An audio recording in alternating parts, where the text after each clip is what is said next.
Hello students, good morning. Christian college की इस online series के अंतर्गत आपका पुनः स्वागत है।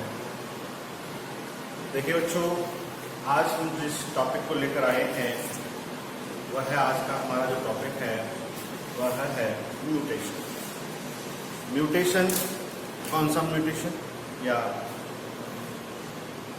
कौन से प्रकार का म्यूटेशन। तो देखिए बच्चों, आज हम डिस्कस करेंगे जेनेटिक म्यूटेशन या क्रोमोसोमल म्यूटेशन। देखिए, जेनेटिक म्यूटेशन या क्रोमोसोमल म्यूटेशन से क्या अभिप्राय है। जेनेटिक इट मीन्स आनुवंशिक, म्यूटेशन अर्थात हमारा जो आनुवंशिक पदार्थ है अर्थात जो गुणसूत्र है, उस गुणसूत्र के अंतर्गत होने वाला जो उत्परिवर्तन है, म्यूटेशन है, वो क्या कहलाएगा आपका आनुवंशिकीय या गुणसूत्रीय उत्परिवर्तन। देखो बच्चों, गुणसूत्रीय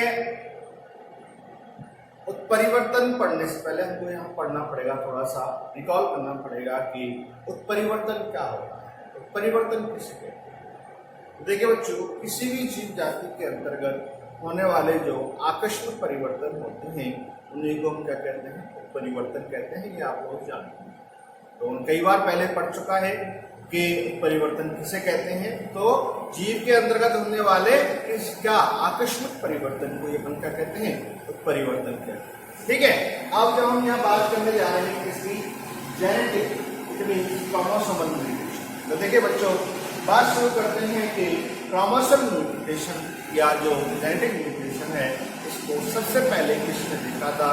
तो उसके बारे में बताया गया है कि सर्वप्रथम जो क्रोमोसोमल म्यूटेशन है वह मुंगो डी विलिस के द्वारा देखा गया था। और इवनिंग प्राइमरोज जो पादप है इसका बॉटेनिकल नाम है ओइनोथेरा लैमार्कियाना, अर्थात ओइनोथेरा लैमार्कियाना नामक पौधे पर सबसे पहले जो है किसने, मुंगो डी विलिस ने म्यूटेशन को देखा था या उन्होंने इस पर क्या अध्ययन किया था। ठीक है बच्चों, तो ये एक सामान्य बात हुई कि उत्परिवर्तन क्या है और उत्परिवर्तन को सबसे पहले किसने देखा था। तो देखिए, हम सीधे आते हैं कि जो हमारे जीनीय पदार्थ के अंतर्गत या आनुवंशिक पदार्थ के अंतर्गत यह पाए जाने वाला जो परिवर्तन है वह कितने प्रकार का होता है। तो उसको मैंने यहाँ पर एक चार्ट रूप में या एक आरेख के रूप में यहाँ व्यक्त किया है। तो देखिए बच्चों, जेनेटिक क्रोमोसोमल म्यूटेशन जो है वह दो प्रकार का बताया गया है या दो प्रकार का होता है। एक तो होता है क्रोमोसोमल म्यूटेशन और एक बताया गया है आपका पॉइंट या जीन म्यूटेशन। देखिए बच्चों, पहला है आपका कौन सा, क्रोमोसोमल म्यूटेशन। तो क्रोमोसोमल म्यूटेशन से क्या अभिप्राय है, क्रोमोसोमल म्यूटेशन से अभिप्राय है कि जो गुणसूत्र हैं या क्रोमोसोम्स जो हैं उनके अंतर्गत उसकी संरचना और क्या उसके किसी आकृति के अंतर्गत अगर कोई परिवर्तन होता है तो वह कौन सा कहलाएगा, क्रोमोसोमल म्यूटेशन कहलाएगा, अर्थात गुणसूत्रीय उत्परिवर्तन कहलाएगा। ठीक है, तो गुणसूत्रीय उत्परिवर्तन से अभिप्राय क्या हुआ कि किसी भी जीव जाति के गुणसूत्रों के अंतर्गत उसकी संख्या या उसकी संरचना के अंतर्गत जो आकस्मिक परिवर्तन हो रहा है वही आपका क्या कहलाएगा, गुणसूत्रीय परिवर्तन कहलाएगा। दूसरा है पॉइंट या जीन म्यूटेशन। तो देखिए बच्चों, पॉइंट या जीन म्यूटेशन क्या है। तो देखिए, इससे पहले थोड़ा सा आपको यहाँ पर डिस्कस करना पड़ेगा कि हम जानते हैं कि जो गुणसूत्र होते हैं इन गुणसूत्रों पर रेखीय क्रम में क्या उपस्थित होते हैं बच्चों, जीन्स उपस्थित होते हैं। क्या पाए जाते हैं, जीन्स पाए जाते हैं। तो अगर किसी गुणसूत्र के अंतर्गत इन जीन्स की स्थिति में अगर क्या होता है, परिवर्तन होता है तो वह क्या कहलाएगा, जीन उत्परिवर्तन या जीन म्यूटेशन कहलाता है। और इसको पॉइंट म्यूटेशन कहा गया है, क्यों, क्योंकि जो जीन्स होते हैं वो गुणसूत्र पर एक रेखीय क्रम में एक ड्रॉप लाइक स्ट्रक्चर के रूप में पाए जाते हैं। Drop like structure it means एक पॉइंट के रूप में पाए जाते हैं। और अगर उस पॉइंट अर्थात उस जीन की संरचना में अगर परिवर्तन हो रहा है तो वही आपका क्या बताया गया है, उसको पॉइंट म्यूटेशन कहा गया है। ठीक है, तो इस प्रकार से जो जेनेटिक म्यूटेशन है वह दो प्रकार का हो गया, क्रोमोसोमल म्यूटेशन और पॉइंट अथवा जीन म्यूटेशन। अब देखिए जीन म्यूटेशन के बारे में बाद में हम डिस्कस करेंगे, पहले हम यहाँ करते हैं क्रोमोसोमल म्यूटेशन के बारे में। तो देखिए बच्चों, क्रोमोसोम के अंतर्गत जो परिवर्तन है वो दो प्रकार से होता है, मॉर्फोलॉजिकल म्यूटेशन और दूसरा है न्यूमेरिक म्यूटेशन। अर्थात मॉर्फोलॉजिकल म्यूटेशन संरचनात्मक उत्परिवर्तन और न्यूमेरिक परिवर्तन से मतलब क्या है, संख्यात्मक परिवर्तन। आया समझ में? तो मैंने कैसे कहा था कि गुणसूत्र की अगर संरचना और संख्या में अगर कोई परिवर्तन हो रहा है तो वो क्या हो गया, आपका क्रोमोसोमल हो गया। तो यहाँ इसी प्रकार से आपके जो है ये क्रोमोसोमल म्यूटेशन कितने प्रकार का हो गया, दो प्रकार का। अगर कोई संरचना में परिवर्तन आ रहा है तो वो कौन सा हो गया, मॉर्फोलॉजिकल म्यूटेशन, और अगर संख्या में परिवर्तन हो रहा है तो कौन सा हो गया, न्यूमेरिक म्यूटेशन हो गया। ठीक है, तो अब हम बात करते हैं यहाँ पर मॉर्फोलॉजिकल म्यूटेशन के बारे में। तो देखिए बच्चों, मॉर्फोलॉजिकल म्यूटेशन अर्थात उसकी संरचना में जो परिवर्तन है, किसकी संरचना में, गुणसूत्र की संरचना के अंतर्गत जो परिवर्तन है वो चार प्रकार से बताया गया है। उसी के आधार पर यहाँ मॉर्फोलॉजिकल म्यूटेशन को जो है कितने प्रकार का बताया गया है, चार प्रकार का बताया गया है। कौन सा, डिलीशन इट मींस विलोपन, डुप्लीकेशन इट मींस द्विगुणन, इन्वर्जन इट मींस प्रतिलोमन, और चौथा है आपका बच्चों ट्रांसवर्जन इट मींस स्थानांतरण। अर्थात यहाँ जो संरचनात्मक परिवर्तन है वह कितने प्रकार से होता है बच्चों, चार प्रकार से होता है। तो ये हमको आगे पढ़ना है। अब देखिए बच्चों, संख्यात्मक परिवर्तन जो है वह कितने प्रकार का होता है वो यहाँ पर हम देखते हैं। तो देखिए बच्चों, संख्यात्मक जो परिवर्तन है वह हमारा कितने प्रकार का, दो प्रकार का होता है। एक है यूप्लॉइडी और दूसरा है कौन सा, एन्यूप्लॉइडी। यूप्लॉइडी और एन्यूप्लॉइडी, यूप्लॉइडी को हम कहते हैं सुगुणिता और एन्यूप्लॉइडी को हम कहते हैं अशुगुणिता। ठीक है, तो यूप्लॉइडी और एन्यूप्लॉइडी। तो देखिए बच्चों, मैंने यहाँ पर बताया है, लिखा भी है कि अगर किसी गुणसूत्र की संख्या में जो होने वाला परिवर्तन है वह अगर एक जोड़े के रूप में होता है तो वह होने वाला जो परिवर्तन है वह कौन सा कहलाएगा, यूप्लॉइडी कहलाएगा, सुगुणिता कहलाएगा। ठीक है, तो मैंने यहाँ लिखा है change in A set of chromosome, अर्थात गुणसूत्र के एक सेट में परिवर्तन हो रहा है। एक जोड़े के अंतर्गत अगर परिवर्तन हो रहा है, जोड़े के द्वारा संख्या के अंतर्गत परिवर्तन हो रहा है तो वह क्या कहलाएगा, सुगुणिता या यूप्लॉइडी उत्परिवर्तन कहलाएगा। समझ में आया क्या? अब देखिए कैसे परिवर्तन होता है। तो मैंने यहाँ अगर लिखा है, यहाँ पर मैंने क्या बताया गया है किस प्रकार से। तो अगर एक सेट में परिवर्तन होता है तो डिप्लॉइडी, अगर दो सेट में परिवर्तन होता है तो क्या, डिप्लॉइडी, ट्रिप्लॉइडी और पॉलीप्लॉइडी। इट मींस पूरे सेट के अंतर्गत परिवर्तन हो रहा है, इससे डिप्लॉइड, डिप्लॉइड, ट्रिप्लॉइड और पॉलीप्लॉइडी प्रकार के यहाँ पर क्या होते हैं, उत्परिवर्तन देखे जाते हैं। इनको हम आगे डिटेल से देखेंगे। मैं यहाँ पर केवल आपको यहाँ जो है क्या बता रहा हूँ, केवल आपको ये बता रहा हूँ कि इस क्रोमोसोमल म्यूटेशन के अंतर्गत एक टॉपिक को हमको पढ़ना है, जो कि आप आगे के जो बिंदु हैं उनका क्या है, एक तरह से आधार है, बेसिस। ठीक है, तो ये कंडीशन यहाँ पर उपलब्ध होती है इसके अंतर्गत, यूप्लॉइडी के अंतर्गत। ठीक है, जिसके द्वारा एक सूत्र के अंतर्गत एक सेट के अंतर्गत क्या होता है, परिवर्तन होता है। अब देखो बच्चों, दूसरा प्रकार है एन्यूप्लॉइडी।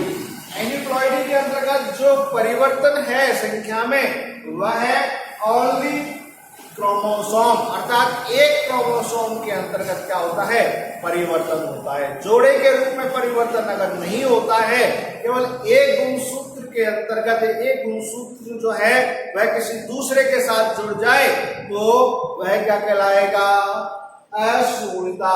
जैसे कि माना कि यहाँ पर कोई ये एक पेयर है बच्चों, ठीक है, ये पहले से माना कोई एक पेयर है, तो ये क्या होता है, टू एंड फॉर्म में होता है।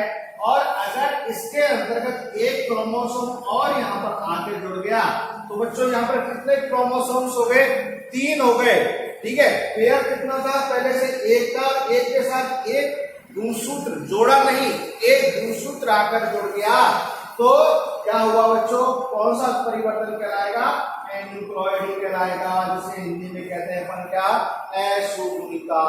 समझ में आई क्या?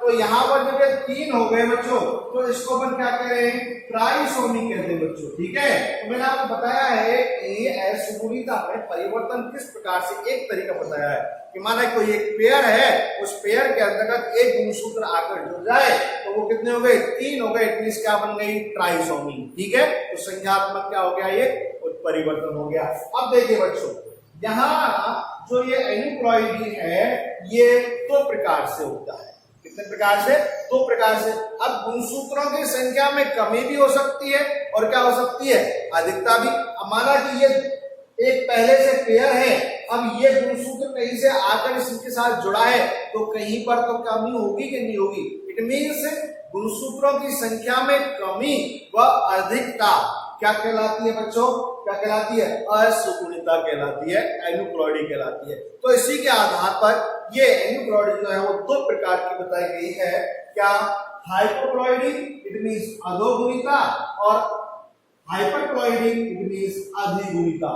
अगर गुणसूत्रों की संख्या के अंतर्गत क्या हो रही है, कमी हो रही है तो उसे अपन क्या कहते हैं, हाइपोक्लॉइडी अर्थात अधोगुणिता, ठीक है। और अगर गुणसूत्रों की संख्या में क्या हो रही है बच्चों, बढ़ोतरी हो रही है तो उसको अपन क्या करें, हाइपरक्लॉइडी अर्थात अधिगुणिता। अब देखिए ये प्रत्येक जो है वो 2 प्रकार से होती है। पहले अपन बात कर रहे हैं यहाँ पर हाइपोक्लॉइडी की। तो हाइपोक्लॉइडी के अंतर्गत अगर एक क्रोमोसोम माइनस होता है, तो देखिए मैंने यहाँ लिख दिया है -1, तो -1 अगर एक -1 होता है 2n में से, ये मैं यहाँ नीचे लिखा बच्चों 2n - 1, तो क्या रह गया, n रह गया, n का मतलब इकाई रह गई, एक रह गया, तो इकाई को अपन क्या कह सकते हैं, मोनो। एक को अपन क्या कहते हैं, मोनो। 2 में से एक गया तो क्या बचा, एक क्या मतलब, मोनो और सोमी। इट मींस कौन सी कंडीशन आ गई, मोनोसोमी। 2 में से एक गया तो कौन सी कंडीशन है, मोनोसोमी।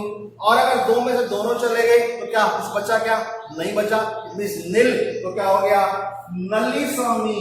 तो 2n - 2 = डबल 0 लिख दिया है मैंने यहाँ पर, तो क्या हुआ बच्चों, नलिसोमी। इट मींस जो गुणसूत्रों की संख्या में जो कमी हो रही है या होती है, जिसके द्वारा परिवर्तन होता है, वो 2 कंडीशन डेवलप करता है, कौन कौन से, मोनोसोमी और नलिसोमी, ठीक है।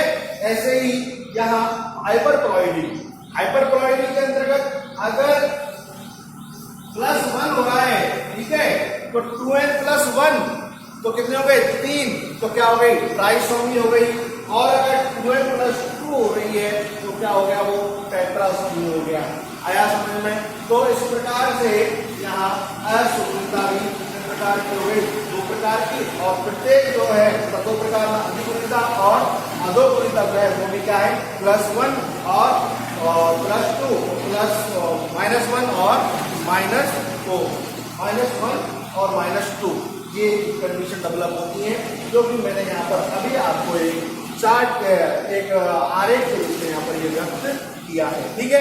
अब देखिए बच्चों, हम आते हैं डिटेल से कौन से टॉपिक पर, कौन है, मॉर्फोलॉजिकल म्यूटेशन पर, ठीक है। तो अब हम बात करेंगे किसकी बच्चों, हाँ जी, तो हम बात कर रहे हैं किसकी, मॉर्फोलॉजिकल म्यूटेशन की। तो देखिए बच्चों, मॉर्फोलॉजिकल म्यूटेशन के अंतर्गत आपको बताया था अभी कि 4 प्रकार से होता है, कौन कौन सा, डिलीशन, ठीक है, दूसरा डुप्लीकेशन, ट्रांसवर्जन एंड इन्वर्जन, ठीक है। तो सबसे पहले हम बात करेंगे यहाँ पर मॉर्फोलॉजिकल म्यूटेशन के अंतर्गत नंबर 1 डिलीशन। डिलीशन इसको अपन कहते हैं हिंदी में विलोपन। तो देखिए बच्चों, डिलीशन जो शब्द है वो बना है किससे, डिलीट से, ठीक है। और डिलीट का मतलब आप जानते हैं किसी भी चीज को क्या करना, किसी वस्तु से या किसी उसके हिस्से को पृथक करना, ठीक है। तो उसको क्या करना, किसी भी जगह से पृथक करना, अलग करना। क्या कहलाता है, डिलीट होना कहलाता है। तो डिलीट से ही बना है क्या, डिलीशन। ठीक है, तो यहां हम जब बात कर रहे हैं मॉर्फोलॉजिकल म्यूटेशन के अंतर्गत, ठीक है, तो माना कि बच्चों देखिए, माना कि यह एक कोई क्या है, क्रोमोसोम है, ठीक। और जैसा कि हम जानते हैं कि क्रोमोसोम पर जो है, जो जीन्स हैं वे किस रूप में, रेखीय रूप में या रेखीय क्रम में पाए जाते हैं। तो मैंने यहां पर ये जो है इस क्रोमोसोम के ऊपर ABCDEFGHI क्या जीन्स शो किए हैं। ठीक है बच्चों, अब माना कि यहां किसी कारण से मतलब किसी म्यूटेशन के कारण, किसी उत्प्रेरक के कारण क्या हो बच्चों कि इसका ये हिस्सा क्या हो जाए, पृथक हो जाए। तो हमारे पास जो है क्या बचेगा, हमारे पास बचेगा क्या, ये देखिए बच्चों इस प्रकार से। ठीक है, तो क्या होगा, ABCDEF और G। तो क्या हुआ बच्चों कि ये जो हमारा हिस्सा है H और I वाला, जो क्रोमोसोम का हिस्सा था जिस पर H और I जीन्स पाए जा रहे थे, वो क्या हो गए, डिलीट हो गए। तो ये क्या हो गया, आपका डिलीशन हो गया। इट मींस यहां पर अपन क्या डिलीशन को परिभाषित कर सकते हैं कि गुणसूत्र से गुणसूत्र खंड का पृथक होना या उसका क्या होना, अलग होना क्या कहलाता है, डिलीशन कहलाता है। अब देखिए बच्चों, यहां जो ये खंड पृथक हुआ है, इस पृथक खंड के अंतर्गत क्या नहीं पाया जाता है, सेंट्रोमियर नहीं पाया जाता है। इस कारण से यह खंड क्या हो जाता है, नष्ट हो जाता है बच्चों। ठीक है, आई बात समझ में। डिलीशन की घटना के अंतर्गत क्या होता है कि इसके अंतर्गत सेंट्रोमियर नहीं पाया जाता है, इस कारण से यह क्या हो जाता है, नष्ट हो जाता है। ठीक, अब देखिए बात करते हैं कि यह डिलीशन जो है बच्चों दो प्रकार से बताया गया है। कौन कौन सा दो प्रकार, एक तो है आपका टर्मिनल डिलीशन, ठीक है, और दूसरा है आपका कौन सा, इंटर कैलरी डिलीशन। ठीक है, तो टर्मिनल मतलब सिरे से, अगर किसी गुणसूत्र के किसी सिरे से कोई हिस्सा पृथक हो जाता है तो वो कौन सा कहलाएगा बच्चों, टर्मिनल डिलीशन कहलाएगा। समझ में आई क्या बात। तो जो मैंने यहां पर ये एक तरह से आपको एग्जांपल दिया है, ये एग्जांपल किसका हो गया, आपका टर्मिनल डिलीशन का हुआ। ठीक है, अब अगर इसी प्रकार से माना कि यह कोई एक क्रोमोसोम है और इस क्रोमोसोम पर पाए जाने वाले ये क्या है बच्चों, जीन्स हैं। ठीक है, GHI।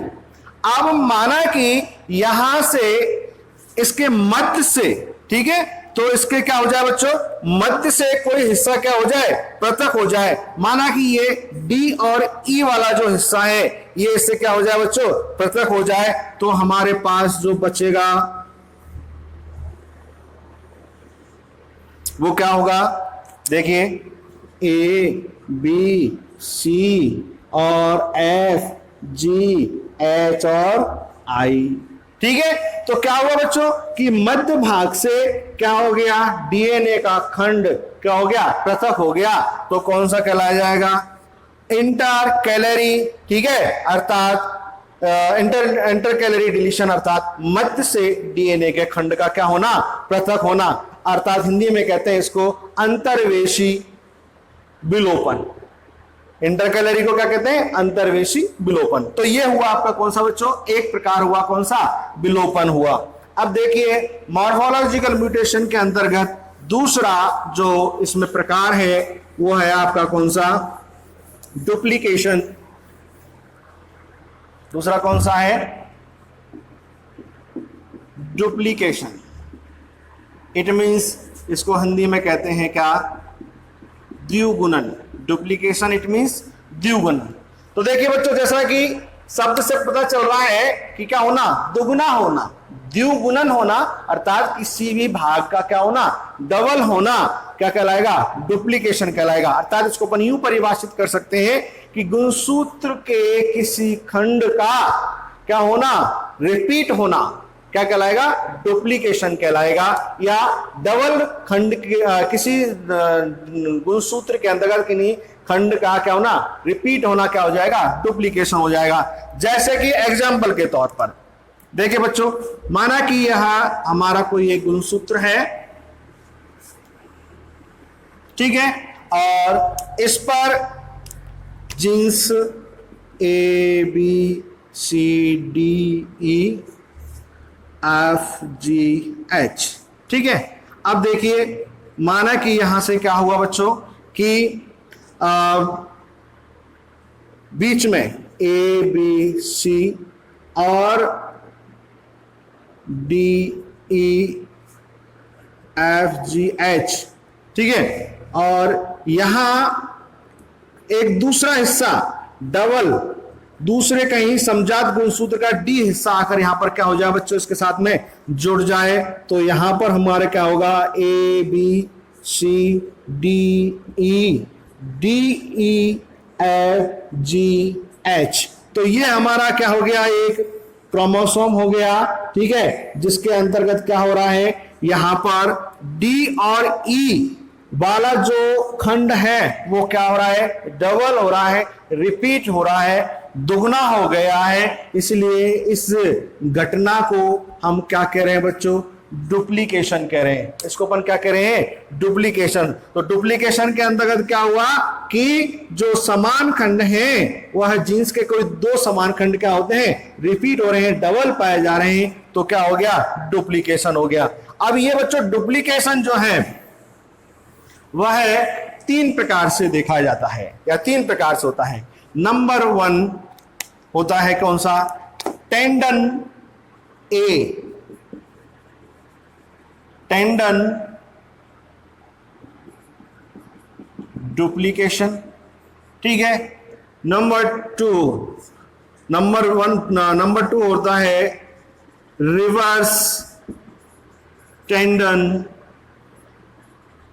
डुप्लीकेशन, और तीसरे प्रकार का होता है कौन सा, डिस्प्लेस्ड डुप्लीकेशन, ठीक है। तो इसको हम एक एक एग्जाम्पल से देखते हैं, ठीक है।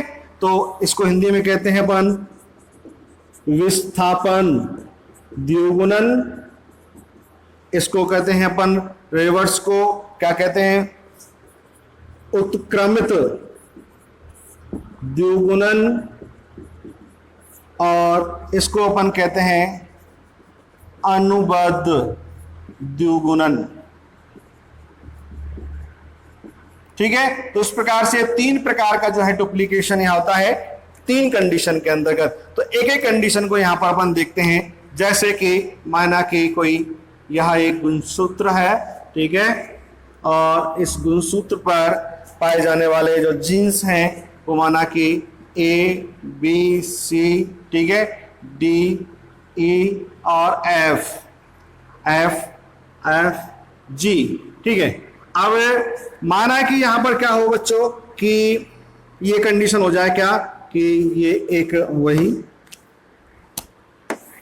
गुणसूत्र और इस गुणसूत्र पर जो जीन्स का क्रम है वो क्या हो जाए, ए बी सी और डी और ई एफ और जी, ठीक है बच्चों। तो देखिए यहां पर क्या हो बच्चों कि ए बी सी और ए बी सी, अगर यहां पर क्या हो रहा है बच्चों, डुप्लीकेशन हो रहा है कि ए बी सी और ए बी सी दोनों क्या है, समान जीनीय क्या क्रम के क्या पाए जा रहे हैं, खंड पाए जा रहे हैं। तो द्विगुणन तो हो रहा है, लेकिन कौन सा हो रहा है, टेंडन हो रहा है, ठीक है, जिसके अंतर्गत क्या होता है बच्चों कि सिरे पर एक निश्चित या समान क्रम के अंतर्गत जीनीय खंड आकर जुड़ रहे हैं। तो कौन सा हो गया, टेंडन डुप्लीकेशन हो गया। तो एबीसी और ये भी क्या है, एबीसी क्रम। तो समान क्रम में आकर अगर डीएनए का गुणसूत्र का कोई खंड आकर यहां पर जुड़ रहा है तो वो कौन सा हो गया, टेंडन हो गया। अब बात करते हैं किसकी, रिवर्स टेंडन की। तो रिवर्स टेंडन के अंतर्गत क्या होता है बच्चों, देखिए माना कि यह एक कोई क्रोमोसोम, ठीक, इस क्रोमोसोम पर ये genes A B C D, ठीक है, ई एफ जी एच। अब यहां पर क्या हो बच्चों कि गुणसूत्र के अंतर्गत जो ये खंड आकर जुड़ता है उसके अंतर्गत अगर जो क्रम है वो क्या हो जाए, उल्टा हो जाए, रिवर्स हो जाए। तो यहां तो क्या है बच्चों, एबीसी, एबीसी मतलब समान सीक्वेंस में है तो क्या हो गया, टेंडन डुप्लीकेशन हो गया। लेकिन यहां पर क्या होगा बच्चों, क्रम उल्टा हो गया, सी बी ए हो गया, ठीक है। तो क्या क्रम हो गया, रिवर्स हो गया। तो सी बी ए, फिर क्या आ जाएगा डी, और यहां पर ई एफ जी और एच। तो यहां आप देख रहे हैं कि एबीसी और ये उसका क्या हो गया, रिवर्स हो गया, सी बी ए हो गया। तो ये कौन सा हो गया, रिवर्स टेंडन डुप्लीकेशन हो गया, ठीक है। ये हुआ दूसरा प्रकार। और तीसरा जो प्रकार है वह है डिस्प्लेस्ड। तो डिस्प्लेस्ड डुप्लीकेशन। तो डिस्प्लेस्ड टेंडन डुप्लीकेशन को हम यहां देखते हैं कि माना कि यह हमारा क्या है, क्रोमोसोम है, ठीक है, और इस क्रोमोसोम पर जीन्स का जो क्रम है माना कि L M N O P Q R S, ठीक। अब क्या हो यहां पर कि वही क्या हुआ कि ये गुणसूत्र और इस गुणसूत्र पर पाए जाने वाले जीन्स, तो उन जीन्स का क्या क्रम। तो क्या होगा बच्चों इसके अंतर्गत, देखिए कि ये एल एम एन, ठीक है, और एल एम एन के बाद में यहां पर किसी दूसरे असमजात गुणसूत्र का कोई खंड ए बी सी, और फिर क्या हो गया बच्चों, ओ पी, ठीक है, ओ पी क्यू आर और एस। तो आया समझ में, क्या हुआ बच्चों कि किसी असमजात। तो यहां ये एक बात ध्यान रखने वाली बात है कि इसके अंतर्गत क्या होता है कि असमजात जो गुणसूत्र का खंड इसके आकर जुड़ता है, इसलिए इसके अंदर क्या हुआ, डिस्प्लेस्ड हुआ, डिस्प्लेस्ड कर दिया किसी दूसरे असमजात गुणसूत्र के खंड ने और उसके बीच में आकर जुड़ गया। तो देखिए बच्चों किसको डिस्प्लेस्ड किया कि यहां पर एलएमएन है और ओपी है, तो एलएमएन और ओपी के बीच में क्या आकर जुड़ गया, एबीसी आकर जुड़ गया। तो क्या हो गया, डिस्प्लेस्ड डुप्लीकेशन हो गया। आया समझ में, ठीक है। तो इस प्रकार से यहां पर जो है आपका ये डुप्लीकेशन क्या होता है बच्चों, कंप्लीट होता है। और यहां पर इनके एग्जाम्पल भी हैं, जैसे कि यहाँ जो डिस्प्लेस्ड डुप्लीकेशन जो है वह ड्रोसोफिला के अंतर्गत देखा गया, ठीक है। और ये जो इन डुप्लीकेशन का या यूं कहूं कि म्यूटेशन का जो महत्व है वो आप लोग जानते हैं कि जैव विकास के अंतर्गत इसका महत्व होता है, क्योंकि अपन जानते हैं कि जैव विकास जो प्रक्रम है वह किसके उत्परिवर्तन के द्वारा क्या होता है, आगे बढ़ता रहता है, ठीक है। तो आज हमने जो है केवल कितने मॉर्फोलॉजिकल म्यूटेशन के दो प्रकार पढ़े हैं, कौन कौन से, एक तो डिलीशन, एक कौन सा डुप्लीकेशन, और नेक्स्ट जो है कौन सा ट्रांसलेशन और इन्वर्सन अपन नेक्स्ट वीडियो के अंतर्गत देखेंगे। तब तक के लिए goodbye and thank you.